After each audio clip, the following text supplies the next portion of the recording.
everyone, and welcome back to The Time Machine by H.G. Wells.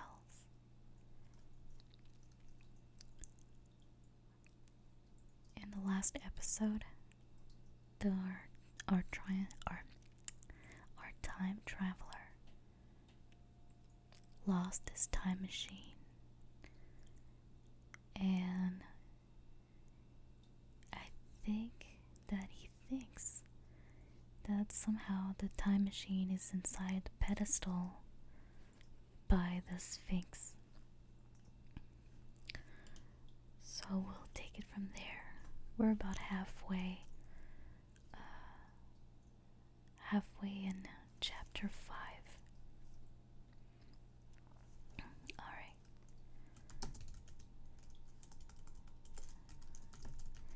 I saw the heads of two orange-clad people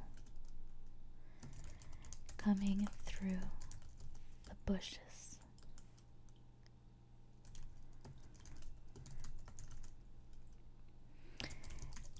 And under some blossom-covered apple tree towards me.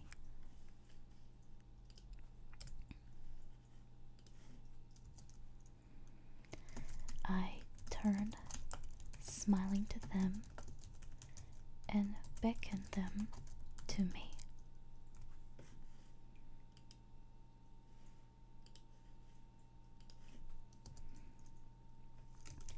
They came, and then, pointing to the bronze pedestal,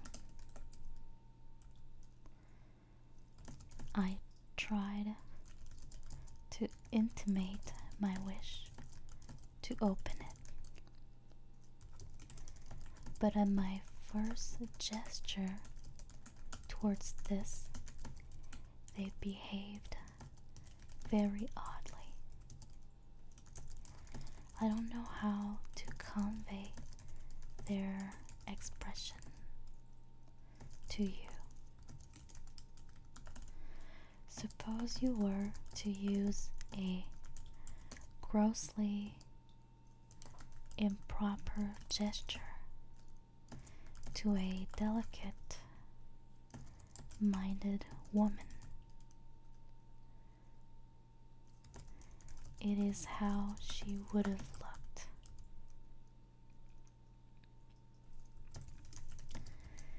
They went off as if they had received the last possible insult. I tried a sweet-looking little chap in white next, with exactly the same result. Somehow, his manner made me feel ashamed of myself. But as you know, I wanted the time machine, and I tried him once more. As he turned off like the other,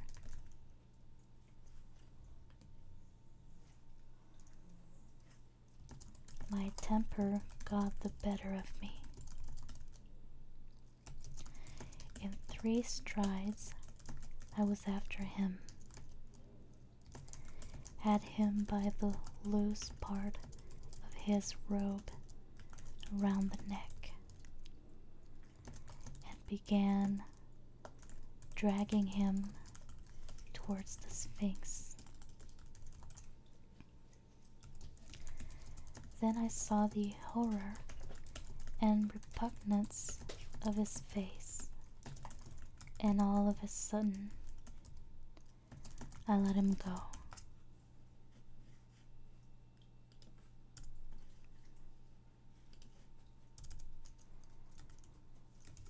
But I was not beaten yet. I banged with my fist at the bronze panels. I thought I heard something stir inside.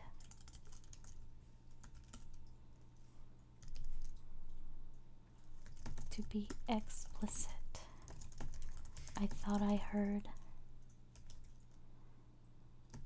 a sound like a chuckle, but I must have been mistaken. Then I got a big pebble from the river and came and hammered till I had flattened a coil in the decorations, and the verdigris came off in powdery flakes. Mistaken and flattened.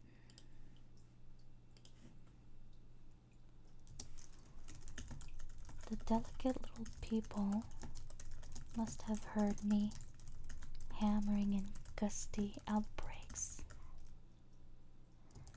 a mile away on either hand, but nothing came of it. I saw a crowd of them upon the slopes, looking furtively at me. At last, hot and tired, I sat down to watch the place, but I was too restless to watch long. I am too accidental for a long vigil. I could work at a problem for years, but to wait inactive for 24 hours, that is another matter.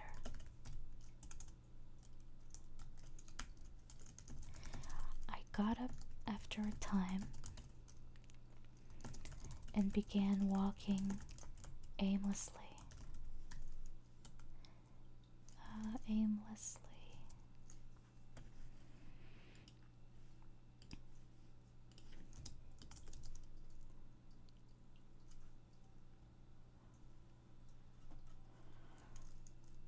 Through the bushes towards the hill again. Patience, said I to myself. If you want your machine again, you must leave that Sphinx alone.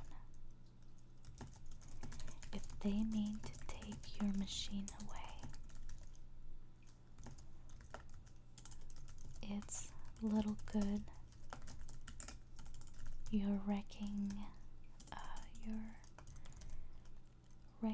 their bronze panels, and if they don't, you will get it back as soon as you can ask for it. To sit among all those unknown things before a puzzle like that is hopeless. That way lies monomania. Face this world, learn its ways, watch it, be careful of too hasty guesses as its meaning.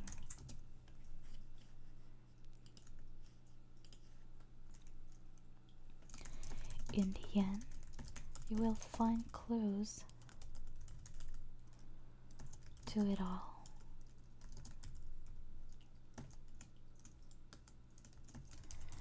Then suddenly, the humor of the situation came into my mind. The thought of the years I had spent in study and toil to get into the future.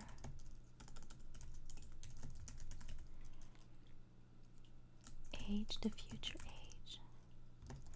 And now my passion of anxiety to get out of it. I had made myself the most complicated and the most hopeless trap that ever a man devised.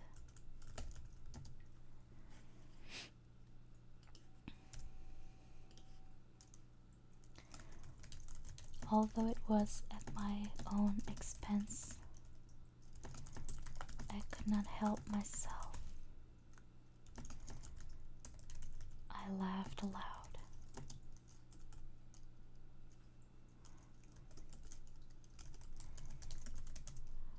Going through the big place, the big palace, it seemed to me that the little people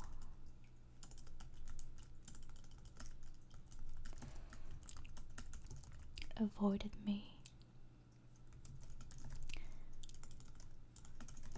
It may have been my fancy, or it may have had something to do with my hammering at the gates of bronze. Yet I felt tolerably sure of the avoidance.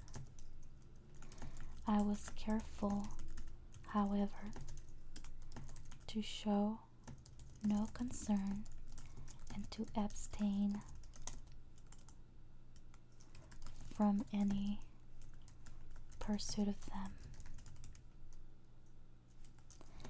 And in the course of a day or two, things got back to the old footing.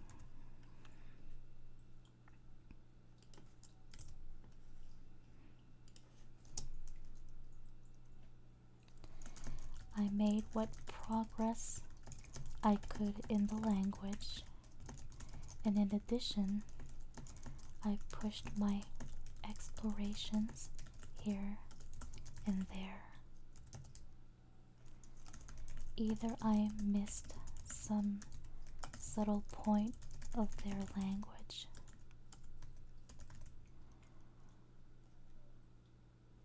was excessively simple, almost exclusively composed of concrete substantives and verbs. There seemed to be few, if any, abstract terms, or little use of figurative language. Their sentences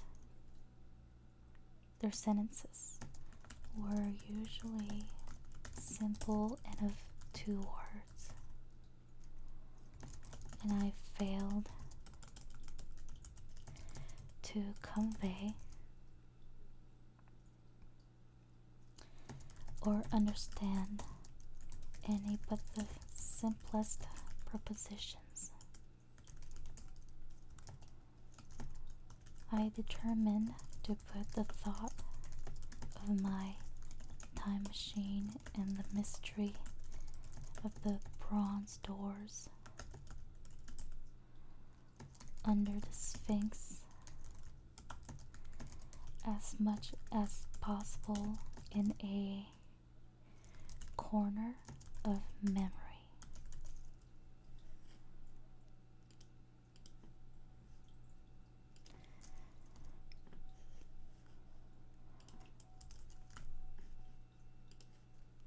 my memory.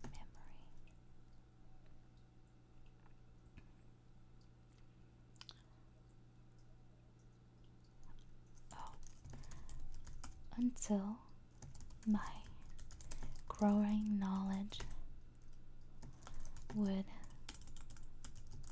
lead me back to them in a natural way. Yet, a certain feeling you may understand tethered me in a circle of a few miles around the point of my arrival.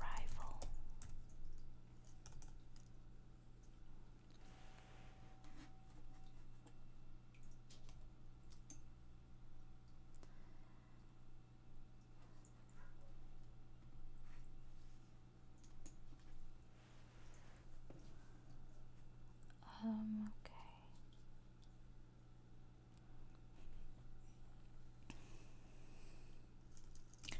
So far as I could see, all the world displayed the same exuberant richness as the Thames Valley.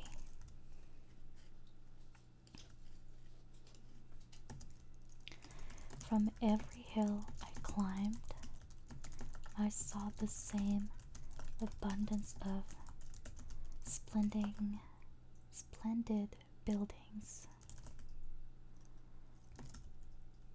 endlessly varied in material and style, the same clustering thickets of evergreens, the same blossom Latin tree and tree ferns.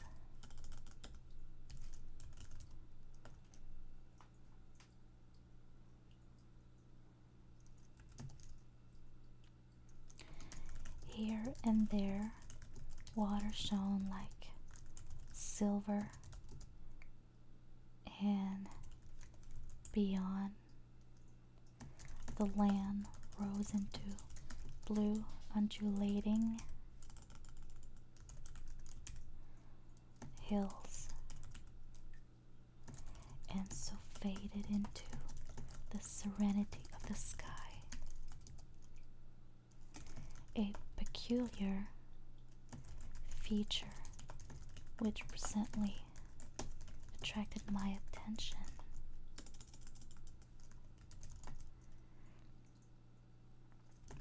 was the presence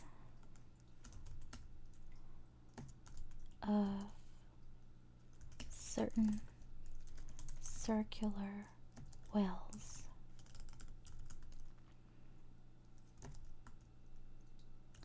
several, as it seemed to me, of a very great depth.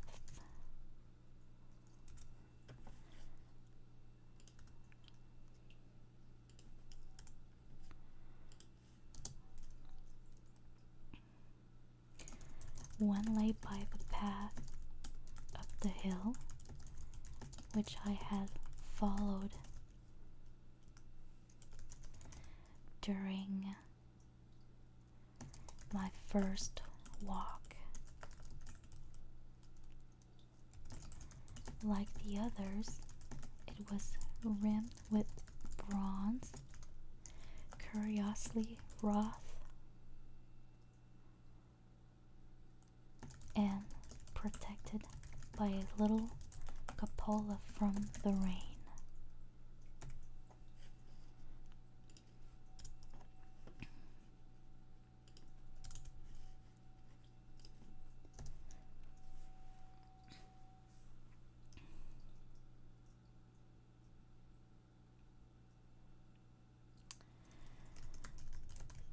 Sitting by the side of these wells and peering down into the shafted darkness,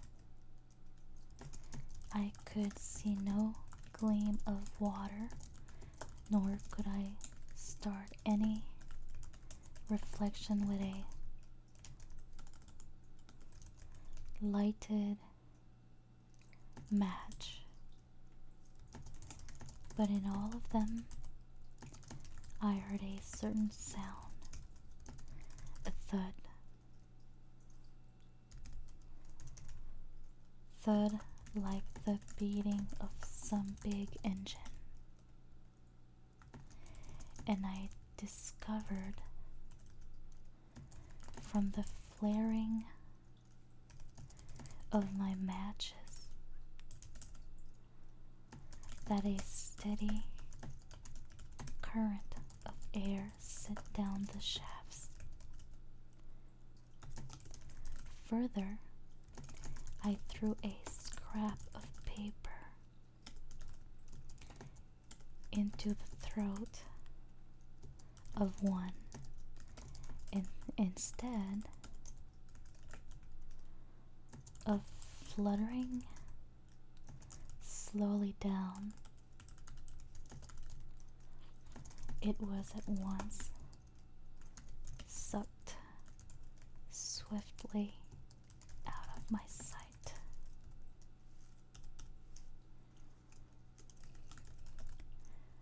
After a time, too, I came to connect these wells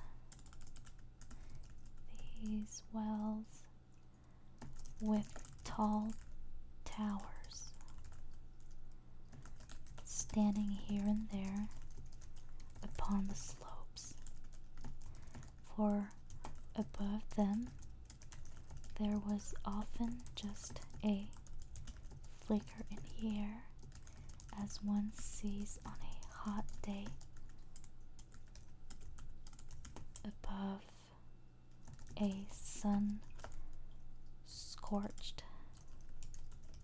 beach. Putting things together, I reached a strong suggestion of an extensive system of subterranean ventilation, whose true import it was difficult to imagine. I was at first inclined to associate it with the sanitary apparatus of these people.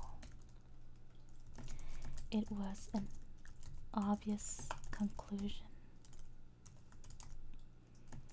but it was absolutely wrong.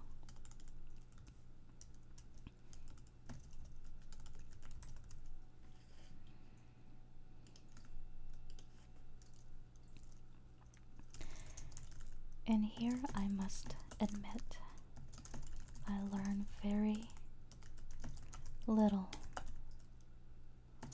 of drains and bells and modes of conveyance, and the like convenience.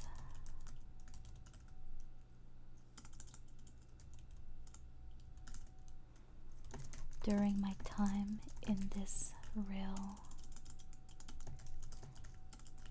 future, in some of these visions,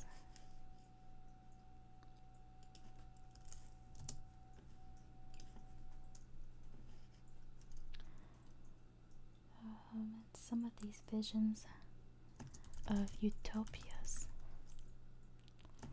and coming times which I have read, there is a vast amount of detail about building and social arrangements, and so forth. But while such details are easy enough to obtain when the whole world is contained in one's imagination, they are altogether inaccessible to a real traveler amid such realities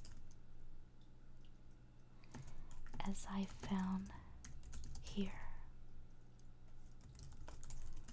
Conceive the tale of London,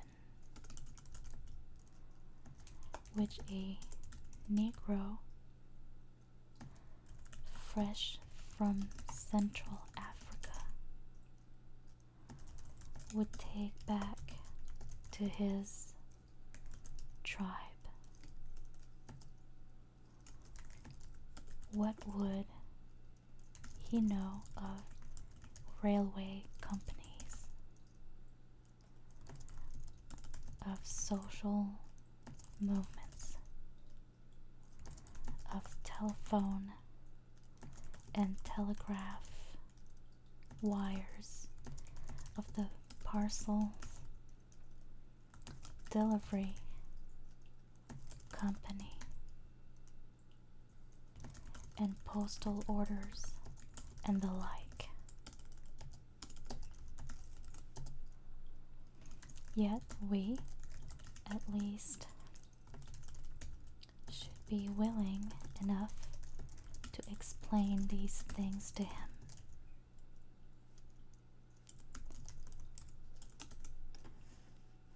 Willing enough.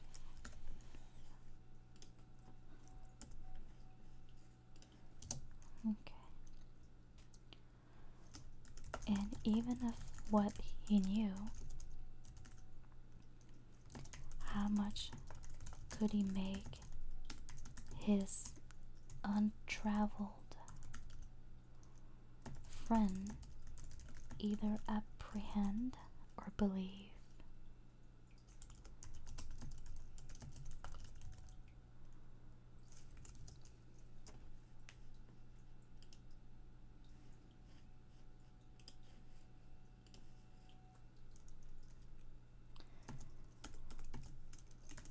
Then think how narrow the gap between a Negro and a white man of our own times, and how wide the interval between myself and these of the golden age. I was sensible of much which was unseen, and which contributed to my comfort, but save for a general impression of automatic organization, I fear I can convey very little of the difference to your mind.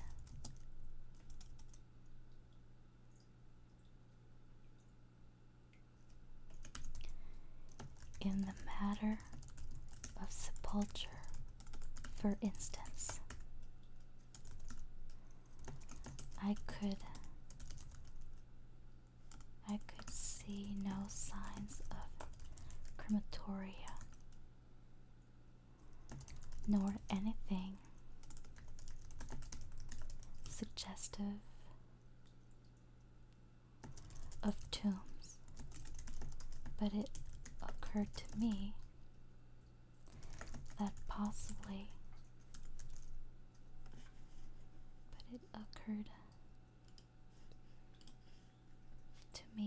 possibly there might be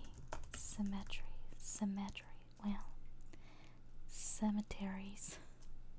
Fuck you.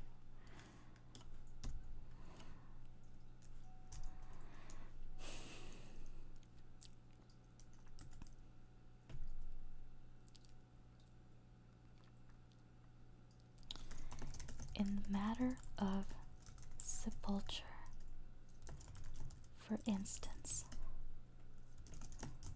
I could see no signs of crematoria, nor anything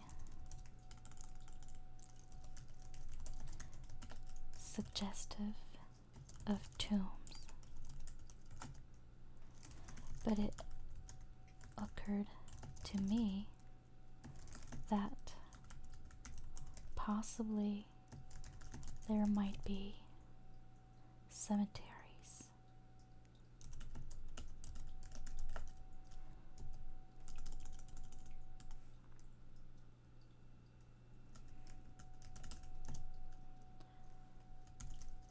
Or crematoria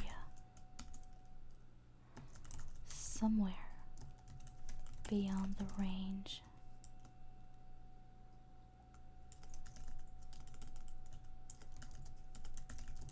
Beyond the range of my explorings. This again was a question I deliberately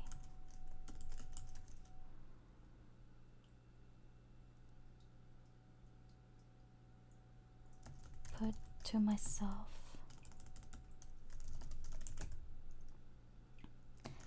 And my curiosity was at first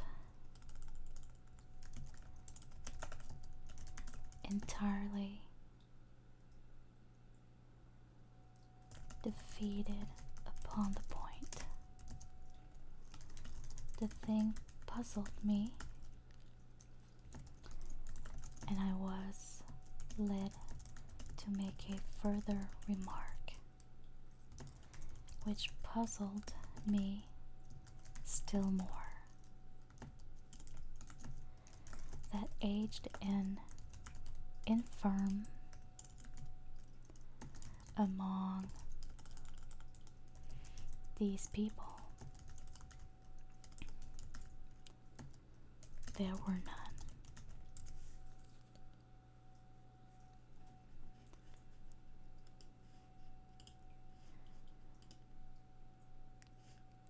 Okay, so we're gonna stop here for today.